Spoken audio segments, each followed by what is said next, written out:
Kasako Media, tunaangazia maisha, tunaandika kesho. Jeshi la polisi mkoani Geita linamshikilia na linaendelea kumhoji mchungaji wa kanisa la Habari Njema Kasese Gervas Bilalo mwenye miaka 47 kwa tuhuma za kumuua mke wake Martha Faustine miaka 45. Tukio hilo limebainika Mei 12, 2026 majira ya saa 6 kamili mchana katika kijiji cha Nyarututo, kata ya Bwanga, wilayani Chato, mkoani Geita.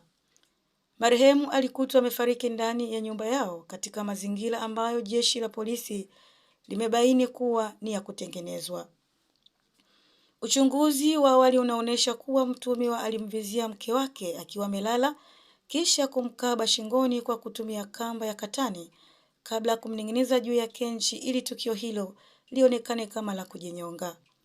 Chanzo cha tukio hilo kinadaiwa kuwa marehemu alikuwa akimtuhumu mume wake kuwa na mahusiano ya nje ya ndoa yao, hali iliyosababisha migogoro ya mara kwa mara katika familia hiyo. Mwili wa marehemu umehifadhiwa katika hospitali ya wilaya ya Chato kwa ajili ya uchunguzi, huku taratibu zingine za kisheria zikiendelea kukamilishwa ili mtuhumiwa afikishwe katika vyombo husika vya sheria. Jeshi la polisi linatoa wito kwa wananchi kutumia njia za amani na za kisheria katika kutatua migogoro badala ya kujichukulia sheria mkononi, jambo linaloweza kusababisha madhara makubwa au kupoteza maisha.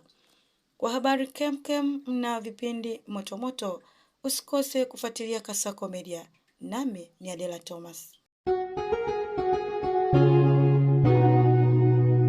Kasako Media, tunaangazia maisha, tunaandika kesho.